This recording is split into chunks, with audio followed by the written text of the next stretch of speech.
नमस्कार विद्यार्थी मित्रांनो. तर आज आपण बघणार आहोत राज्यघटनेची निर्मिती या टॉपिकमधले महत्त्वाचे कोणते असे पॉईंट आहेत जे की एक्झामला प्रत्येक वेळेस येतात आणि अभ्यास करताना भरपूर मुलं हे पॉईंट करत नाहीत, त्यांच्यामुळं त्यांना क्वालिटी आयुष्यात मार्क येत नाहीत. तर पहिला पॉईंट आहे मित्रांनो, घटना संविधान सभा समितीची मागणी कोणी केली? तर कधी 1934, 1940, 42 यामध्ये. त्याच्यानंतर मित्रांनो दुसरा पॉईंट आहे घटना समिती स्थापना आणि त्याच्यातील समितीतील सदस्य कोणते आहेत? तर असे वेगवेगळे सदस्य आहेत ते आपल्याला माहीत असले पाहिजे मित्रांनो. संविधान सभेचे कामकाज, घटना समितीची पहिली बैठक, बैठकीत उपस्थित सदस्य, अध्यक्ष आणि उपाध्यक्ष. त्याच्यानंतर महत्त्वाच्या तारखा, 11 डिसेंबर 1946 रोजी काय झाली, 13 डिसेंबर 1946, 22 जुलै 1947, 24 जानेवारी 1950 या दिवशी काय झाले हे आपल्याला माहीत असले पाहिजे. त्याच्यानंतर पुढचा पॉईंट आहे मित्रांनो, भारताचा स्वातंत्र्य कायदा 1947 म्हणजे भारतीय स्वातंत्र्याचा जो कायदा 1947 आहे, यामुळे घटनेत कोणकोणते बदल झाले आणि काय बदल झाले हे आपल्याला माहीत असले पाहिजे, जेणेकरून तो आपल्याला प्रश्न सोडवताना तेवढी अडचण जाणार मित्रांनो. समोरचा पॉईंट आहे संविधान सभेची इतर कार्ये. त्यामध्ये मित्रांनो की संविधान सभेचे म्हणजे संविधान लिहिला ती सोडून इतर दुसरी कोणती कार्य आहेत ती आपल्याला माहीत असली पाहिजे.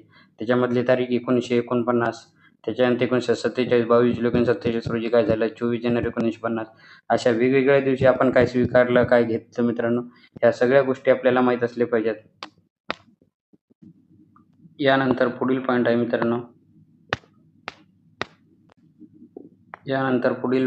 मित्रांनो, तो म्हणजे घटना समितीच्या समित्या, प्रमुख उपसमित्या कोणकोणत्या आहेत, समित्या कोणत्या आहेत, त्यांचे अध्यक्ष कोण आहे मित्रांनो, या सर्व बाबी आपल्याला माहीत असल्या पाहिजे. त्याच्यानंतर मसुदा समिती, सर्वात महत्त्वाची समिती आहे मित्रांनो. यावर प्रत्येक वेळी आयोगाचा प्रश्न असतो आणि त्यामध्ये अध्यक्ष, उपाध्यक्ष आणि मसुदा मांडण्याच्या तारखा, कोणत्या तारखेला मसुदा मांडण्यात आला, त्या दिवशी काही दिवशी काय स्वीकारलं, या सगळ्या गोष्टी आपल्याला माहीत असल्या पाहिजे. त्याच्यानंतर 26 नोव्हेंबर 1949 रोजी काय झालं मित्रांनो, हे माहीत असलं पाहिजे. भारतीयांमध्ये राज्यघटना स्वीकारली, काही तरतुदी स्वीकारल्या, तर कोणत्या देशाकडून आपण कोणत्या तरतुदी स्वीकारल्यात.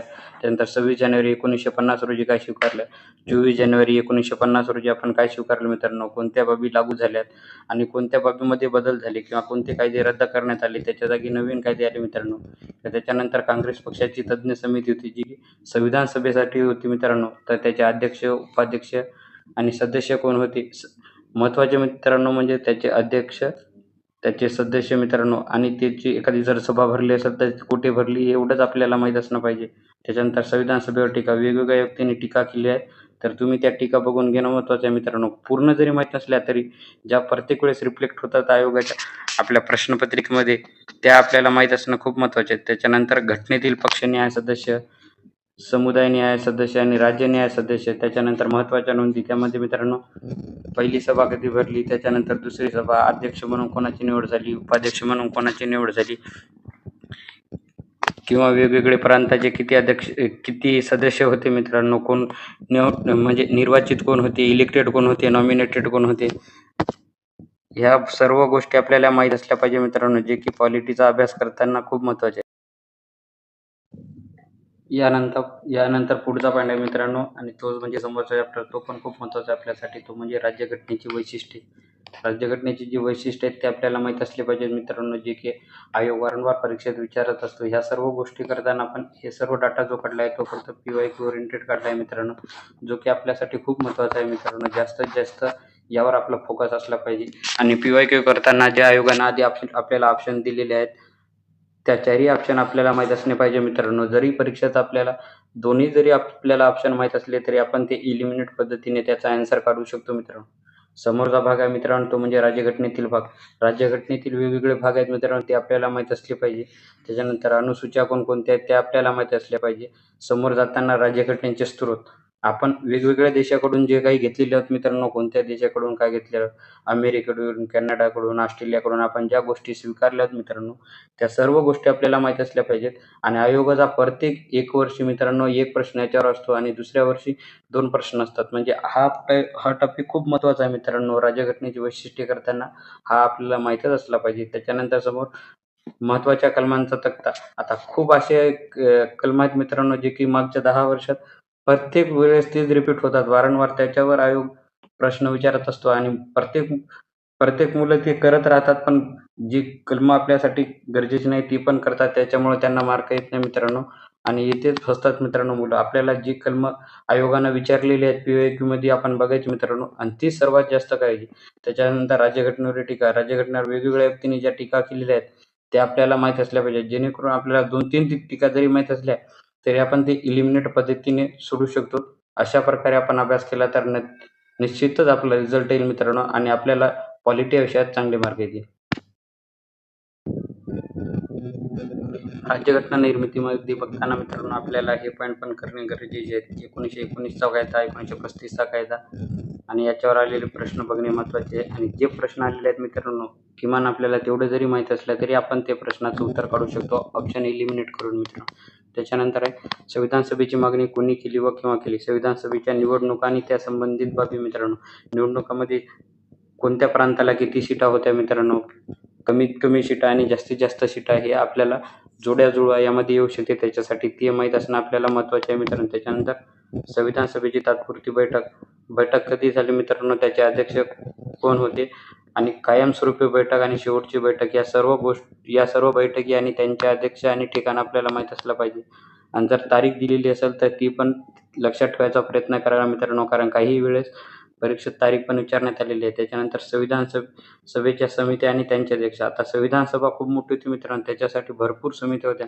पण आयोग आपल्याला प्रत्येक वेळेस वारंवार गेल्या जर 10 वर्षात बघितले आपण तर त्यामध्ये मसुदा समिती, संघराज्यीय घटना समिती, संघराज्य अधिकार समिती, मूलभूत हक्क व अल्पसंख्याक समिती आणि त्याच्यानंतर मूलभूत हक्क उपसमिती आणि अल्पसंख्याक उपसमिती या समिती आणि त्यांचे अध्यक्ष मित्रांनो. त्याच्यानंतर मसुदा समितीचे सदस्य मित्रांनो, संघराज्यीय घटना समिती, प्रेस गॅलरी समिती, संविधान समिती ना कार्यविषयक समिती या समिती आपल्याला महत्त्वाच्या असणं खूप महत्त्वाच्या आहेत मित्रांनो. जर या माहीत असल्या तर आपले मार्क जाणार नाहीत, याची शाश्वती देतो मित्रांनो. त्यानंतर पुढच्या समित्या मित्रांनो त्या म्हणजे संविधान समिती आणि त्याच्यानंतर आहे मित्रांनो ती म्हणजे न्याय कार्यविषयक समिती. संविधान परिषदेच्या कार्यविषयक समितीविषयी आपल्याला माहीत असणे पाहिजे मित्रांनो आणि त्यांचे अध्यक्ष कोण आहेत हे पण तेवढेच महत्त्वाचे आहेत मित्रांनो. त्याच्यानंतर संघराज्य व एकात्मक वैशिष्ट्ये कोणती याच्यावर प्रश्न येतो मित्रांनो.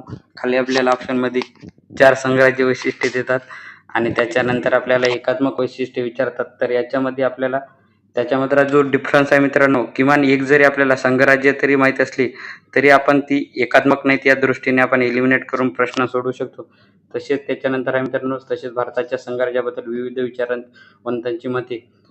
तर कोणत्या म्हणजे आता उदाहरणार्थ पंडित जवाहरलाल नेहरूंनी काय म्हटलेलं आहे याच्यावर क्वेश्चन आला होता मित्रांनो. तसेच वेगवेगळ्या इतर नेत्यांनी काही ज्या टिप्पणी केलेल्या आहेत किंवा भारताच्या संघराज्याबाबत जे वक्तव्य केलेले आहेत ते आपल्याला माहीत असणं महत्त्वाचे आहे. निदान 2-3 जरी माहीत असले तरी आपण ते इलिमिनेट पद्धतीने सोडवू शकतो आणि त्याचे उत्तर काढू शकतो. त्याच्यानंतर घटनेचे स्रोत जे की आपण आधीच बघितलेले आहेत मित्रांनो. आपण कोणत्या इतर देशाकडून जे घेतलेले आहोत ते आपल्याला माहीत असले पाहिजे. जर हे माहीत असेल तर आपले क्वेश्चन सोडवताना आपल्याला खूप मदत होईल आणि आपले मार्क जाणार नाही.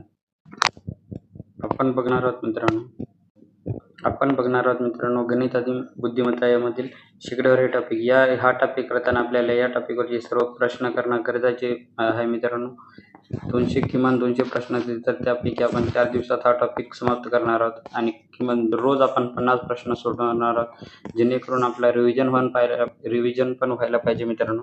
त्याच्यासाठी शेकड्यावर या टॉपिकवरचे आज आपल्याला 50 प्रश्न सोडवायचे आणि त्याच्यानंतर राहिलेला भाग दुसऱ्या 3 दिवसामध्ये करायचे मित्रांनो. अशा करून आपण 4 दिवसात हा टॉपिक संपवू शकतो मित्रांनो. तर त्याच्यानंतर पुढील भाग आहे तो की चालू घडामोडी. याची 20 पाने वाचायची. कोणतीही एक घडामोडी घ्यायची किंवा एका महिन्यानुसार 1 मंथ जरी घेतलं मित्रांनो आपण तरी तो आपल्याला कंप्लीट होतो आणि आपल्याला 100% असं केलं तर राहिलेल्या 80 दिवसात आपले 1 ते 2 रिव्हिजन होतील आणि त्याच्यानुसार आपल्याला मार्क येतील मित्रांनो. आणि आज दिवसभर जे आपण काय अभ्यास केला आहे मित्रांनो त्याची रात्री रिव्हिजन करायची. रिव्हिजन करूनच झोपायचं मित्रांनो.